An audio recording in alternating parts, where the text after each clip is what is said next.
अजयला तातडीने घरी बोलावून घेतलं होतं अंजलीने। 9 वेळा केलेल्या कॉल्समधील एकही त्याने उचलला नाही। म्हणजे तो नक्की कुठल्या तरी महत्त्वाच्या मीटिंगमध्ये असणार हे कळून सुद्धा।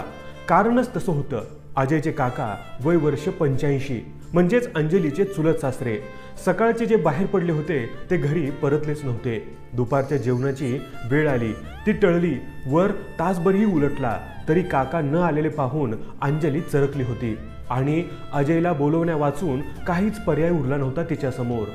4 वाजायला आले अजय, अजून पत्ता नाही या माणसाचा। जन्मभर आईनं छळलं, आता मला छळतायत। तू जरा तोंड बंद ठेवशील का? मला विचार करू दे प्लीज। तू करत बस विचार, पण ते आता आले की सरळ सांग त्यांना, ह्या वयात आमच्या जीवाला घोर लावत बाहेर हुंदडण्यापेक्षा आता देवाचं नाव घेत घरीच बसा म्हणावं। सगळं मिळेल जागच्या जागी व्यवस्थित, नाहीतर मग जा आपले तुम्ही परत तुमच्या बोरवलीच्या घरी। कुठल्या वेळी काय बोलायचं ह्याची अक्कल आहे का तुला? आता एक जरी शब्द काढशील तोंडातून तर बघ। अंजली धुसफुसतच फेऱ्या घालू लागली आणि अजय डोकं गच्च धरून शांत बसून राहिला। क्षणार्धात 40 वर्ष मागे गेलं मन त्याचं। त्याचे राम काका रामचंद्र दत्तात्रय टिळक पुण्याच्या एका प्रतिष्ठित कॉलेजात इकॉनॉमिक्सचे प्राध्यापक होते। अर्थशास्त्राचे गाढे अभ्यासक।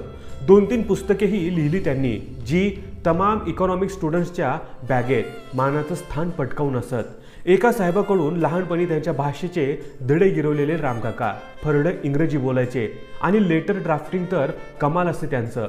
बरं, पुन्हा गणितातही अगदी आर्यभट्टाच्या कुळातले जसे काही प्रचंड गुंतागुंतीचे सम्स चुटकीसरशी सोडवत, अगदी स्टेप बाय स्टेप समजावून सांगत।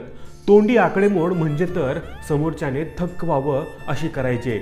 एक बोट कधी वापरलं नाही त्यांनी हिशोब करायला आणि आम्हाला आमची 10 बोटही कमी पडत। थोडक्यात एक्स्ट्रा ब्रिलियंट कॅटेगरीतले होते रामकाका। खरंच लग्नाच्या 5 वर्षातच रामकाकांची बायको आणि 3 वर्षांचा मुलगा प्लेगच्या साथीत वारले होते। त्यानंतर काकांनी पुन्हा काही संसार थाटला नव्हता। जाऊन येऊन राहू लागले मग ते धाकट्या भावाच्या घरी।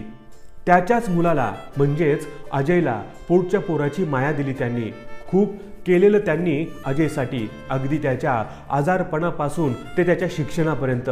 त्यांचं त्यांच्या भावाशी म्हणजेच अजयच्या बाबांशी गमतीदार नातं असे।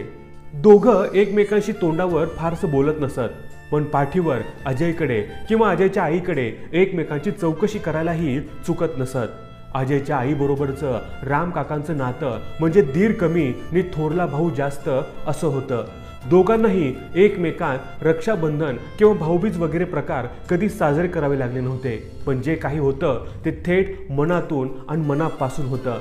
दोघांची बक्कळ तू तू मेमे होत असे। अगदी बाबांनी आतल्या खोलीत निघून जाणं, अजयने चपला अडकवून बाहेर कल्टी मारणं इतकी, पण तब्येतीत एकमेकांच्या जरा काही खट्ट झालं की दोघेही जीवाचं रान करत असत। अजयचं लग्न झालं, नवी मुलगी घरात आली, पण उष्ण सौजन्य दाखवतील ते काका कसले। अर्ध्या चड्डीत बसणारे बाबा लुंगी घालून बसू लागले, मलमलचा सदरा घालू लागले, पण काका छाट, अर्धी चड्डी आणि बिन बाहेरची बंडीच आणि कधी तर उघडे बंबही। अजयवर असलेला जीव मग ओघाने त्याला झालेल्या एकुलत्या एका लेकीवरही जडला। मग तिच्यासाठी भेटायला येणं सुरू झालं, तिच्यासाठी झटणं सुरू झालं काकांचं। तर अशा ह्या बोरिवलीला एकट्या राहणाऱ्या आपल्या राम काकांचं चंबू गबाळ अजय साधारण वर्षभरापूर्वी हट्टाने त्यांच्या घरी घेऊन आला होता। आता ह्या वयात काकांच्या बोरिवली ठाणे फेऱ्या नको आणि त्यामुळे होणारी दगदग ही नको म्हणून बेलाची पिकली पानं पाहिली नाहीत कधी, पण ती जशी दिसली असती तशीच दिसत होती ही पिकल्या केसांची 3 डोके एकत्र। पण फार काळ टिकला नाही हा सहवास। अजयचे बाबा 4 महिन्यांपूर्वी गेले होते आणि आता आई अगदी महिन्याभरापूर्वी। भावाबरोबर असलेली 80 वर्षाची साथ आणि वहिनीची साधारण 50हून अधिक वर्षांची सोबत त्या दोघांच्याही एका मागोमाग जाण्याने संपली होती। विमनस्क अवस्था झाली होती रामकाकांची। विचित्र आणि विक्षिप्तच वागत होते ते आई गेल्यापासून। अर्थात हे अशा वागण्याची सुरुवात झाली होती खरं तर बाबा गेल्यापासूनच। न सांगताच बाहेर चालू पडत रामकाका, फक्त जेवणापुरतं घरी परतत। बोलणं तर आताशा पार बंद झालेलं। अजयला प्रश्न पडे की सतत तोंडाची टकळी चालू असणारे त्याचे काका असे गप्प कसे झाले। अचानक अजय भानावर आला। त्याच्या मोबाईलच्या वाजलेल्या रिंगने अननोन नंबर असूनही त्याने फोन अटेंड केला आणि निशब्द होऊन ऐकत होता तो नुसतं. पुढची 10 मिनिटं. फोन कट केला. मात्र अजयचा ताबा सुटला स्वतःवरचा. धाय मोकलून रडू लागला तो. तोपर्यंत फेऱ्या मारायच्या थांबलेली अंजली हळूहळू सरकत जवळच येऊन उभी राहिली होती अजयच्या. तिने मग अजयचं डोकं आपल्या पोटाशी धरलं. त्याचं एकंदर कोलमडेल पण बघून अजयच्या ह्या अशा कोसळण्यावरूनच तिलाही आली होती कल्पना. नक्की काहीतरी अघटित घडलं असण्याची. जोशी गुरुजी जे स्मशानातील सर्व विधी करत असत, ज्यांनी अजयच्या बाबांचे आईचेही विधी पार पाडले होते, जे ह्या काही दिवसात राम काकांच्या चांगल्या परिचयाचे झाले होते, त्यांचाच फोन होता तो.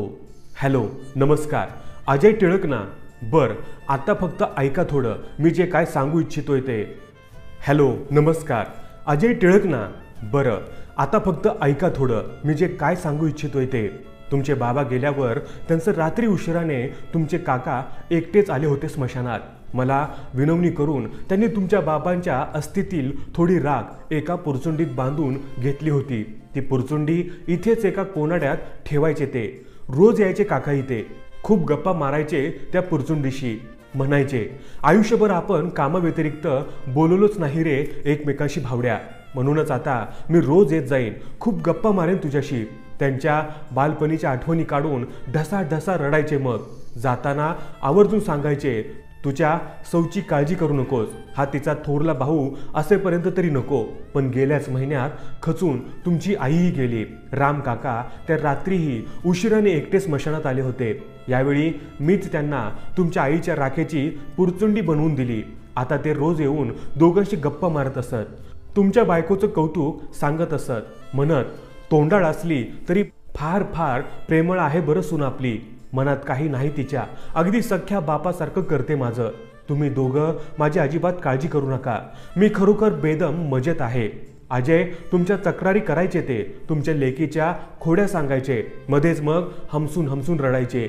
निघताना दोन्ही पुरचुंड्या डोळ्यांना लावून कपाळाला लावून माझ्या ताब्यात द्यायचे ठेवायला. आजही आले होते ते. बसून राहिले बराच वेळ नुसतेच. काहीतरी पुटपुटत स्वतःशीच हसत.